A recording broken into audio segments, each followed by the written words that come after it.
So you mentioned that hundreds of people would come to the promised Messiah, and obviously different people would come for different reasons. Some may have heard that someone's made a claim, some may have read his publications and thought, wow, I really need to meet this guy.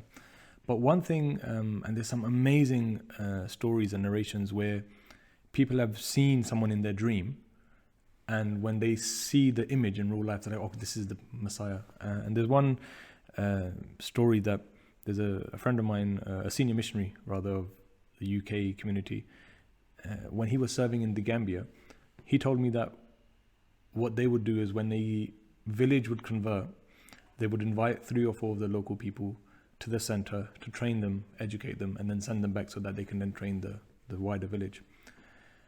And he goes, in the class, I just asked one of the people that, why did you accept Islam Ahmadiyyat?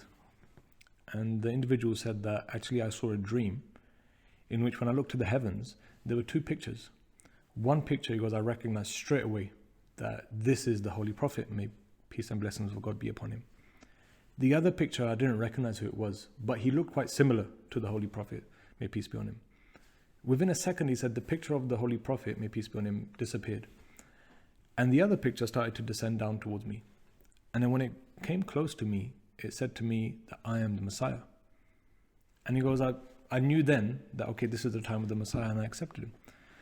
The missionary straight away asked him that, do you remember what that man looked like? If I was to show you pictures, would you recognize him? He goes, yeah, of course I would. He goes, it's something that I'll never forget. So he gave him a magazine of the community at the time. And he said, look, flick through this, and if anyone looks familiar, just let me know. And then within 1 or 2 pages, he just straight away put his finger on the picture of the promised Messiah. I said, look, this is him. This was that man. And that's amazing and it's exactly what the promised Messiah said, that people can't always come to me. It just reminded me of a fact that it's also mentioned in history that Hazrat Jibreel Islam showed an image of Hazrat Aisha on a piece of silk to Rasul Kareem Sallallahu Alaihi Wasallam. So it is one of those facts again that, when the allegation of the opponent saying that this very act is forbidden. Now coming back to the point, and it means that Allah Mia's will, when Allah Mia is showing something himself, he's revealing something to humans. He's actually, there's something from inside you compelling you. There is an image being shown to you. The dream is coming to you from Allah. So then it shows again, and the very point, that those things which are invented and done for the sake of mankind, for the benefit of mankind, they cannot be wrong. It's actually the use of the very thing. If it's done in a wrong manner, then the whole philosophy fails. It's so, actually, if you think about it, a dream generally, whether it's a truthful dream or not, a dream is something that everyone experiences. Yes. So if someone's seen a truthful dream, no one can turn around and say, well, I've got no experience of a dream, so I don't know what you're talking about. But it has such an impact on people when people actually see dreams like this. I mean, the same missionary narrated another story to me, and he said that when he was in, again, the Gambia, this time they went to a village to preach, him and another colleague of his. And they said, we gathered all of the local people together, and we, for about an hour, preached our claim and told them who we are. We're Ahmadiyya Muslims, the Messiah has come. After about an hour, majority of the people in that village accepted Islam and Ahmadiyyat. One of the individuals stood up and said, look, I wish to share something with you which is faith inspiring, and which will rather strengthen this claim that we've all made today, that we've all accepted today. He said that for the last 7 years, I've been seeing 2 people in my dream. And he goes, the dream is pretty much the same in terms of these 2 people come to me. One of them points to the other and says, he's the Messiah, accept him. And he goes, my most recent dream was that my nephew came to me riding a horse in my dream. And he said to me, uncle, go to the beach. There's 2 people waiting for you there. So I quickly rushed to the beach, and it's those same 2 people. But this time, the person pointed towards the other person and said, look, this is the last time I'm telling you. He's the Messiah, accept him. So in my dream, I accepted him, and then the Messiah led us in silent prayer. So he goes, that's when I accepted in my heart that I knew that, okay, now is the time. And then the missionary said again, that, do you recognize these people? He goes, yeah, of course I do. He's been coming to me for 7 years. So again, he showed him the magazine, and he said, oh, yep. He goes, the person that was telling me that he's the Messiah, this is the second caliph. So it was Hazrat Mirza Bishruddin Muhammad. This is the second caliph of the Ahmadiyya Muslim Community. And the person he was pointing towards was the promised Messiah. He goes, this is him. This is who he was saying the Messiah was. And what's extraordinary is when he said that, listen, one other thing I want to relate to you. And because it sounds almost too good to be true, like these incidents are so faith inspiring. He said that if I'm lying, then may God curse my children and, abolish my family. But what I'm telling you is the truth, that last night I saw a dream that 2 people visit our village. And one of them is showing me a magazine of which he's showing me the pictures of the people I'm seeing in my dream. So when I woke up, I said to my wife that today is the day we're going to have visitors and they're going to preach this message. And I'm finally going to be able to see who these people are.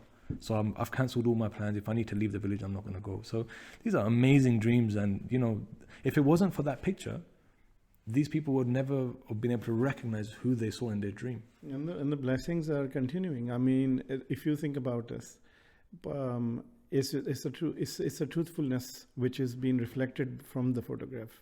You can't fake that. So coming to the point, it continues in Khilafat. I mean, my personal experience after, I wasn't there 120 years ago, but I can witness nowadays what happens. I'm mostly taking photographs as a photographer of the current caliph. And I have experienced it myself, that I know for sure that the meeting has started with a certain person, and he's a sort of person who's very not in, he's a little bit of, you could probably say opponent, or he's probably said something. His viewpoints are different, and he's not. And then as the time passes, within few minutes, I see what happens by just meeting Huzur. Is one thing I just remembered. We were. This is what I was told by the national president of Italy, of Ahmadiyya Muslim Community. There was this place in Italy. It was a little village. In 2010, we went there for a tour. And that village was probably called Mal'Albergo.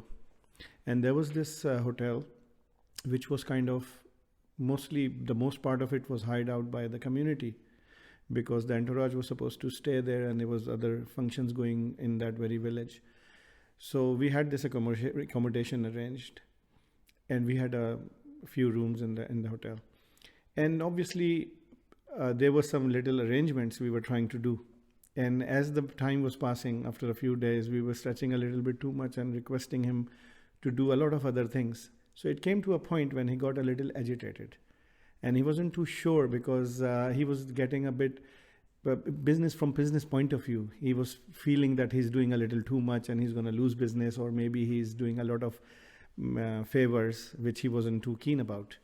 And the national president mentioned that he felt that he's on the edge, and he could turn around and just start saying that I'm not going to do this, I'm not going to do that. And he goes, the request I had in mind, that I wanted a specific furniture in some area. And because he was very getting agitated, I wasn't too sure, shall I request him or not. And he says Friday sermon or some other clip was coming, because we had arranged for a dish, and MTA was coming on television. And he says this man just looked at Huzur's photo, because Huzur was delivering sermon. And he said, is he? And he says, I told him, I said, he's the man. He's the man who's coming here to stay. And he said he just looked at Huzur's photo, like video, and he sat there and he started listening to Huzur. And he says, God knows what happened to him. He stood up after a little while. His body language completely changed. And coming to the point that not only that he did everything out of his way, just because he looked at Huzur and something happened inside, the impact of it was so powerful that he actually said to the national president that, is it possible that when this man comes to the hotel, all I want him to do is put his hand on my head and pray for me. Wow. So I remember this very incident, that when we reached and Huzur came out from his car, national president requested Huzur, and the hotel owner was standing there, and Huzur met him, and it's a beautiful little moment, the way he acted, and you can see the impact from his face, that he was just... And that all started from him seeing just because he looked at the image, nothing else. And as long as my memory is concerned, I exactly remember that I used to laugh about this, that this guy is just like as if he's one of our own, because he would do anything. He was so conscious about Huzur that if Huzur he thinks that Huzur is about to be coming to the corridor, he would use the air freshener a few times.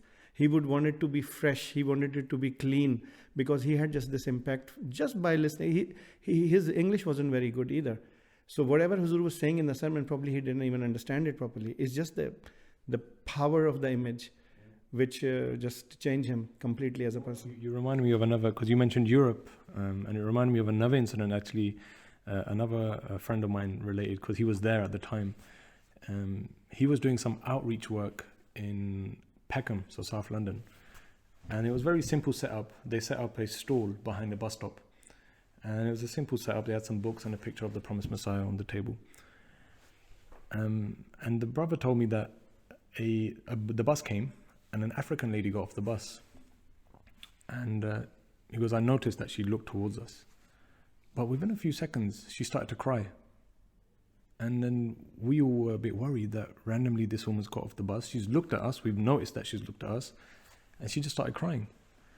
Then she started walking towards us. And then we asked her, comforted her, see if everything's okay.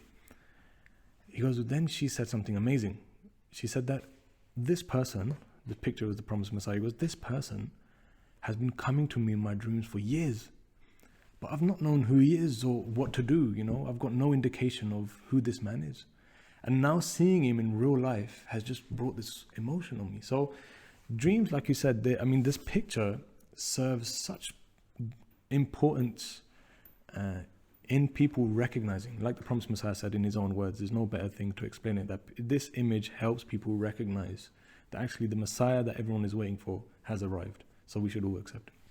And it's just the pure fact that the pious people who have clean heart and they're in search of truth, Allah Mia, the God, guide them by even with a dream or maybe another reflection or photograph or whatever, but they look at it and decide for themselves. Yeah. The photograph is obviously, we talked about it, the impact of it. It's just that I, as a photographer, when I go around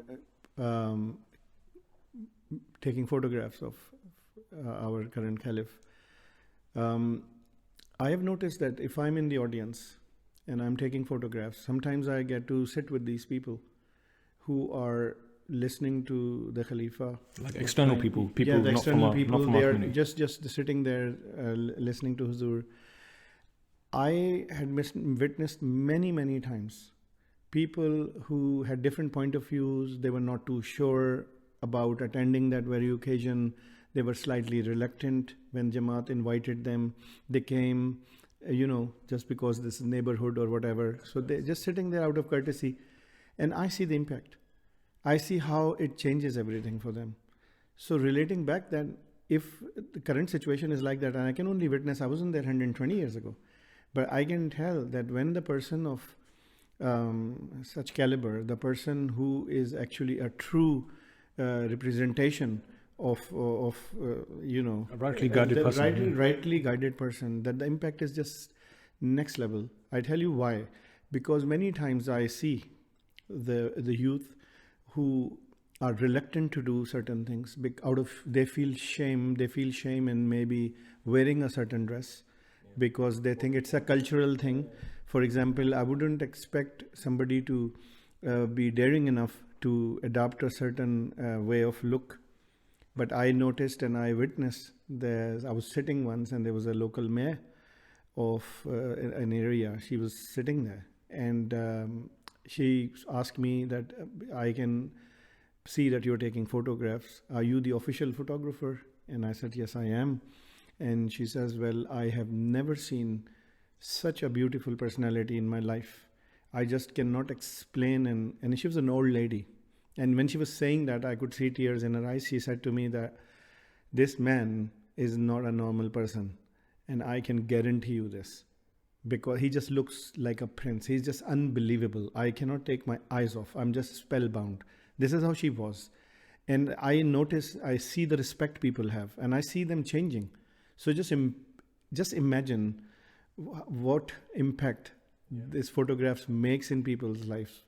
Because people, as I explained to you, that many times I've read the companions of Promised Messiah, they used to travel to see for themselves that who's that man who's claimed to be the promised Messiah.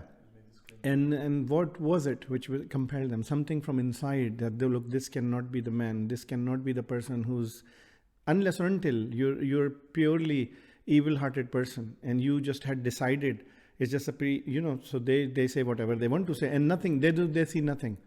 So in order to be able to recognize, you have to, and that's the same in time of the Holy Prophet, may peace be on him. There were people who never accepted him because they just had hate, or they just couldn't accept the fact that how dare he make this claim when someone of my nature or my caliber, I'm here, exactly. I'm so educated. And the same allegation again, you will say he's like, he's just doing spells, because when people meet him, they're spellbound.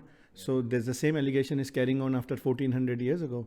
And this is what it is basically. When there is a claim of loving a person, then you need to be acting on the characteristics of that person. This is what is the true reflection. There is no uncertainty. Whatever is being preached is being acted on. And this is what you see in Khalifa's personality, the Caliphs and Promised Messiah himself. For instance, I remember once, because I'm a photographer, and it's very, very, in my childhood, I started taking pictures, and my father, being from media, he used to give me little exercises to do. For example, he'll give me one verse and he would say, if you were to take a picture to translate this into a photograph, how would you take it? What would you do? So I used to think of abstract photographs. And one day he asked me, can you possibly give me one reason in one line? What is the reason of the downfall of Muslims in Spain?